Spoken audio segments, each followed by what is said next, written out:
Ngalan ng Ama, ng Anak, at ng Espiritu Santo. Amen. Sa araw ng Huwebes, halina at manalangin sa Diyos at magbigay ng pasasalamat at papuri sa Panginoong Hesus. Dahil ang pagbibigay ng panalangin sa Ama sa umaga pagkagising ay mabisang gawain ng isang mananampalataya upang gabayan, ingatan at pagpalain ng Diyos ang buong maghapong gawain. Halina at sabay-sabay tayong manalangin sa Panginoong Diyos na buhay. Panginoon, pinakamataas na papuri ang aming itinataas sa iyo. Thank you po ng madami sa lahat-lahat ng mga biyaya at pagpapala na iyong ibinibigay sa amin kahit na kami ay nagkakasala sa iyo. Panginoon, patuloy mo nawa kaming ingatan, gabayan at pagkalooban ng mga biyaya na aming magagamit upang maipahayag namin ang iyong salita at upang kami maging karapat-dapat na sumunod sa iyo. Amen. Minsan pa nagpupuri at nagpapasalamat kami sa iyo, Ama, sa kadakilaan at kapangyarihan mo. Sa iyo lahat nagmumula ang aming lakas. Patuloy niyo po kaming samahan sa lahat ng sitwasyon ngayon. Tunay na sa inyo lamang naming matatagpuan ang aming kaligtasan. Naway patuloy niyo po abutin ang mga taong walang pagkakilala sa inyo. Salamat po, Panginoon, sa inyo po ang papuri. Sa pangalan ni Jesus, Amen. Panginoong Hesus, aming mapagmahal na Diyos, lumalapit po kami sa inyo ngayon upang hilingin ang inyong pagliligtas at pagkalinga. Ingatan po sana ninyo ang bawat miyembro ng aming pamilya at ilayo kami sa lahat ng uri ng kasalanan, karamdaman, mga aksidente at mga sakuna. Dalangin po namin na kami ay laging mapailalim sa iyong proteksyon. Amen. Panginoon, maraming salamat sa mga biyayang nakahanda sa aming hapagkainan. Ang mga biyayang ito ay aming pinahahalagahan sapagkat sa iyong kabutihan at kapangyarihan nagbuhat ang lahat ng mga ito.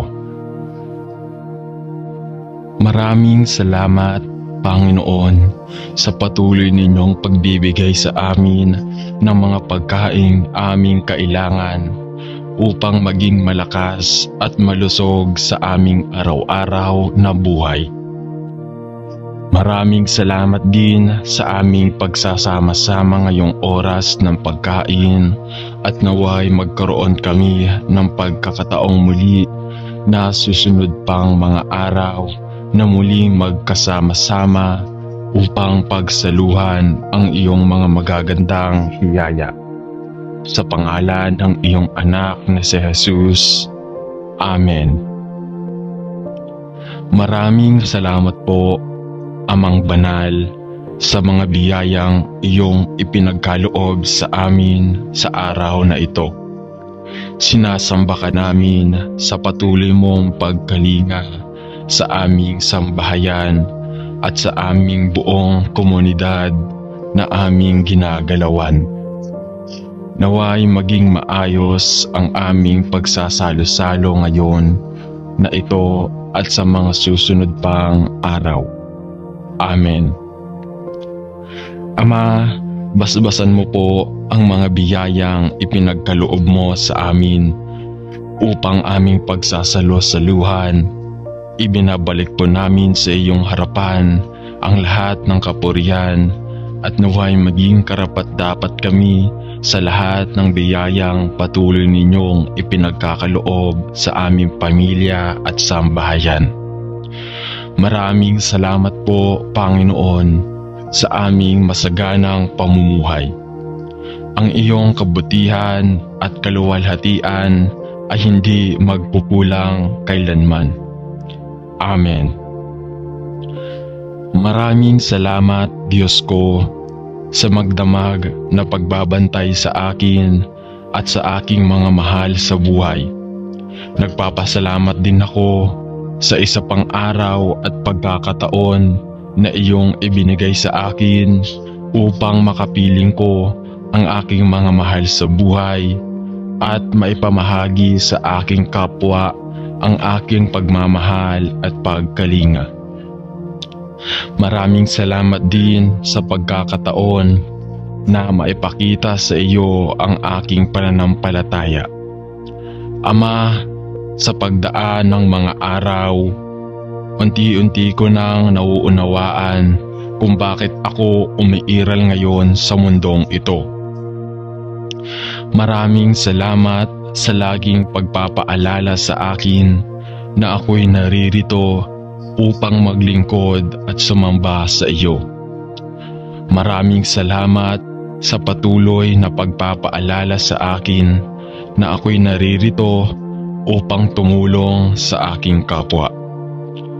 Patawarin mo naman ako, Ama, sa mga kasalanang aking nagawa at nagagawa. Patawarin mo ako sa aking mga pagkukulang na aking mga mahal sa buhay, sa pag-iimbot ng aking kaloobang sa aking kapwa-tao, sa mga masasamang diwang bigla na lamang pumapasok sa aking isipan, sa mga pagsisinungaling na nagagawa ng aking dila, sa mga pitan ng laman na aking mga mata, sa malimit na paglimot sa aking mga pangako.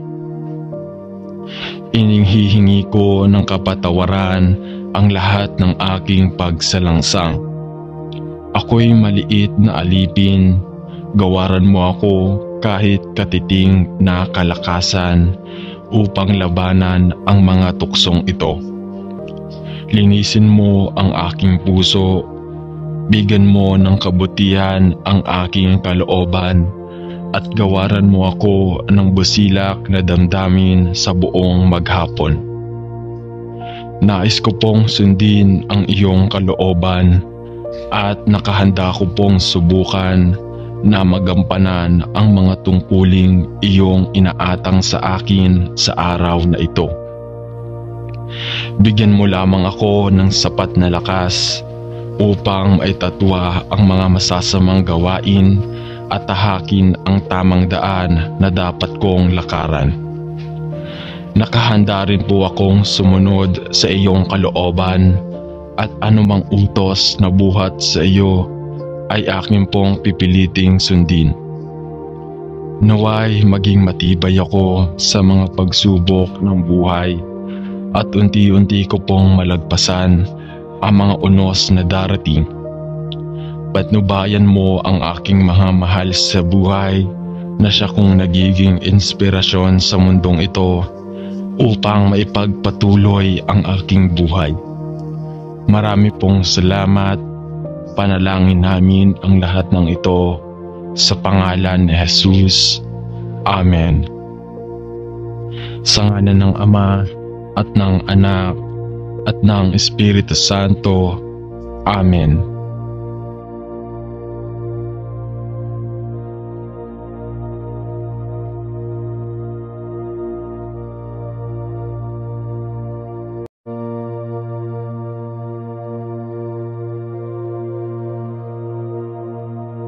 Ngalan ng Ama, ng Anak, at ng Espiritu Santo. Amen. Sa araw ng Huwebes, halina at manalangin sa Diyos at magbigay ng pasasalamat at papuri sa Panginoong Hesus. Dahil ang pagbibigay ng panalangin sa Ama sa umaga pagkagising ay mabisang gawain ng isang mananampalataya upang gabayan, ingatan at pagpalain ng Diyos ang buong maghapong gawain. Halina at sabay-sabay tayong manalangin sa Panginoong Diyos na buhay. Panginoon, pinakamataas na papuri ang aming itinataas sa iyo. Thank you po ng madami sa lahat-lahat ng mga biyaya at pagpapala na iyong ibinibigay sa amin kahit na kami ay nagkakasala sa iyo. Panginoon, patuloy mo nawa kaming ingatan, gabayan at pagkalooban ng mga biyaya na aming magagamit upang maipahayag namin ang iyong salita at upang kami maging karapat-dapat na sumunod sa iyo. Amen. Minsan pa nagpupuri at nagpapasalamat kami sa iyo, Ama, sa kadakilaan at kapangyarihan mo. Sa iyo lahat nagmumula ang aming lakas. Patuloy niyo po kaming samahan sa lahat ng sitwasyon ngayon. Tunay na sa inyo lamang naming matatagpuan ang aming kaligtasan. Naway patuloy niyo po abutin ang mga taong walang pagkakilala sa inyo. Salamat po, Panginoon, sa inyo po ang papuri. Sa pangalan ni Jesus, Amen. Panginoong Jesus, aming mapagmahal na Diyos, lumalapit po kami sa inyo ngayon upang hilingin ang inyong pagliligtas at pagkalinga. Ingatan po sana ninyo ang bawat miyembro ng aming pamilya at ilayo kami sa lahat ng uri ng kasalanan, karamdaman, mga aksidente at mga sakuna. Dalangin po namin na kami ay laging mapailalim sa iyong proteksyon. Amen. Panginoon, maraming salamat sa mga biyayang nakahanda sa aming hapagkainan. Ang mga biyayang ito ay aming pinahahalagahan sapagkat sa iyong kabutihan at kapangyarihan nagbuhat ang lahat ng mga ito.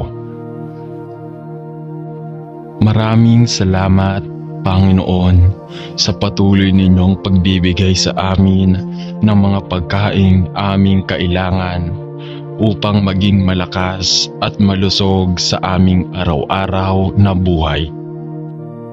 Maraming salamat din sa aming pagsasama-sama ngayong oras ng pagkain at naway magkaroon kami ng pagkakataong muli na susunod pang mga araw na muling magkasama-sama upang pagsaluhan ang iyong mga magagandang hiyaya. Sa pangalan ng iyong anak na si Jesus. Amen. Maraming salamat po, Amang Banal, sa mga biyayang iyong ipinagkaloob sa amin sa araw na ito. Sinasamba ka namin sa patuloy mong pagkalinga sa aming sambahayan at sa aming buong komunidad na aming ginagalawan. Naway maging maayos ang aming pagsasalo-salo ngayon na ito at sa mga susunod pang araw. Amen. Ama, basbasan mo po ang mga biyayang ipinagkaloob mo sa amin upang aming pagsasalo-saluhan. Ibinabalik po namin sa iyong harapan ang lahat ng kapurihan at naway maging karapat-dapat kami sa lahat ng biyayang patuloy ninyong ipinagkakaloob sa aming pamilya at sambahayan. Maraming salamat po, Panginoon, sa aming masaganang pamumuhay. Ang iyong kabutihan at kaluwalhatian ay hindi magpupulang kailanman. Amen. Maraming salamat, Diyos ko, sa magdamag na pagbabantay sa akin at sa aking mga mahal sa buhay. Nagpapasalamat din ako sa isa pang araw at pagkakataon na iyong ibinigay sa akin upang makapiling ko ang aking mga mahal sa buhay at maipamahagi sa aking kapwa ang aking pagmamahal at pagkalinga. Maraming salamat din sa pagkakataon na maipakita sa iyo ang aking pananampalataya. Ama, sa pagdaan ng mga araw, unti-unti ko nang nauunawaan kung bakit ako umiiral ngayon sa mundong ito. Maraming salamat sa laging pagpapaalala sa akin na ako'y naririto upang maglingkod at sumamba sa iyo. Maraming salamat sa patuloy na pagpapaalala sa akin na ako'y naririto upang tumulong sa aking kapwa. Patawarin mo naman ako, Ama, sa mga kasalanang aking nagawa at nagagawa. Patawarin mo ako sa aking mga pagkukulang na aking mga mahal sa buhay, sa pag-iimbot ng aking kaloobang sa aking kapwa-tao, sa mga masasamang diwang bigla na lamang pumapasok sa aking isipan, sa mga pagsisinungaling na nagagawa ng aking dila, sa mga pitan ng laman na aking mga mata, sa malimit na paglimot sa aking mga pangako. Ininghihingi ko ng kapatawaran ang lahat ng aking pagsalangsang. Ako'y maliit na alipin, gawaran mo ako kahit katiting na kalakasan upang labanan ang mga tuksong ito. Linisin mo ang aking puso, bigyan mo ng kabutihan ang aking kalooban at gawaran mo ako ng busilak na damdamin sa buong maghapon. Nais ko pong sundin ang iyong kalooban at nakahanda ko pong subukan na magampanan ang mga tungkuling iyong inaatang sa akin sa araw na ito. Bigyan mo lamang ako ng sapat na lakas upang maitatwa ang mga masasamang gawain at tahakin ang tamang daan na dapat kong lakaran. Nakahanda rin po akong sumunod sa iyong kalooban at anumang utos na buhat sa iyo ay aking pong pipiliting sundin. Naway maging matibay ako sa mga pagsubok ng buhay at unti-unti ko pong malagpasan ang mga unos na darating. Patnubayan mo ang aking mga mahal sa buhay na siya kong nagiging inspirasyon sa mundong ito upang maipagpatuloy ang aking buhay. Marami pong salamat. Panalangin namin ang lahat ng ito sa pangalan ni Jesus. Amen. Sa ngalan ng Ama at ng Anak at ng Espiritu Santo. Amen.